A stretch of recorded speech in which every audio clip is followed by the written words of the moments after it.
তো রান্না করার পরে ফাইনাল লুকটা আপনাদের সাথে শেয়ার করছি। এই যে দেখেন রান্নাটা কিন্তু একদম কমপ্লিট হয়ে গেছে আর ঠান্ডাও হয়ে গেছে। তো এখন আমি এই বক্সে উঠাই নিব।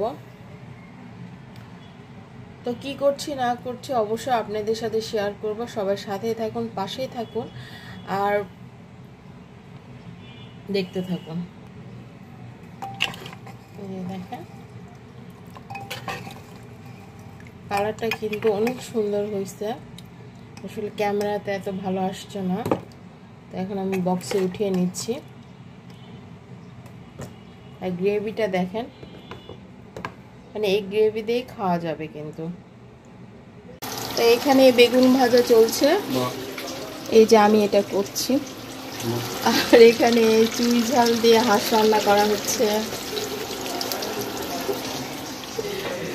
এই তো আমার বান্ধবী।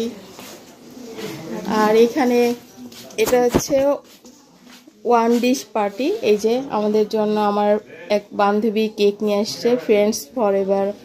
এই গরুর গোশ আমি নিয়ে এসেছি। এই ডিশ আরেকজন নিয়ে আসছে, এটা চিংড়ি মাছের দো পেঁয়াজা ভর্তা, আলু ভর্তা আমি করেছি। আর এটা হচ্ছে আর একটা বান্ধবী, এটা পরে খুলে দেখাবো। এখানে মিষ্টি বানানো হয়েছে নিজ হাতে। এই হচ্ছে পান, আর এটা হচ্ছে আর একটা ডিশ মেবি, তো পরে আবার দেখাচ্ছি। এই যে আমার দুই বান্ধবী গল্প করছে, হাই বলে দাও একটু। না, এই যে পিচ্চিরা এখানে বসে আড্ডা দিচ্ছে। ফারহান হাই বলে দাও বাবা একটু। ফারহান সালাম দিয়েছে সবাইকে, সবাই সালামের উত্তর নিয়ে নেবেন। আর এই যে ঘরটাও সুন্দর করে গুছিয়েছে। এই যে আমার আরেক বান্ধবী, কি দুষ্টামো।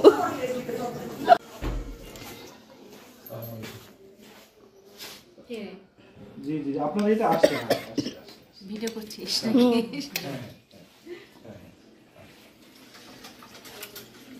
আমার বান্ধবীটা কাজ করতে করতে একদম ক্লান্ত হয়ে গেছে। ও রোজা ছিল কয়েকদিন থেকে। কত সুন্দর করে পরিপাটি করে ঘর গুছিয়েছে।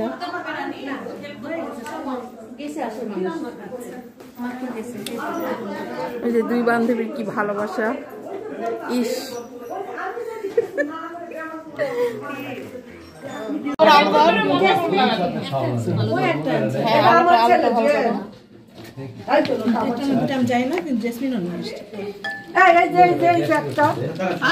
ধাক্কাটা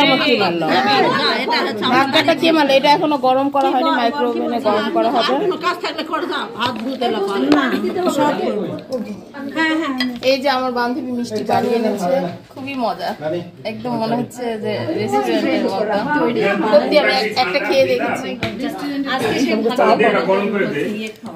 ইস সবাই নয়েজ হচ্ছিল, এই কারণে কিন্তু রিয়েল ভয়েসটা দিতে পারি না। পরে আমি ভয়েস ওভার করছি। এখানে যার যার মতো সে খাবার উঠিয়ে নিচ্ছে, কারণ রাত 9:30 মতো বেজে গেছে। প্রচণ্ড ক্ষুধা লাগছে সবারই। তো আমরা একটু পরে খাবো, তো আমি ভালো আপনাদের সাথে একটু শেয়ার করি। অনেকে খাচ্ছে, আবার অনেকে বসে আছে, তো এরাও খাবে একটু পরে।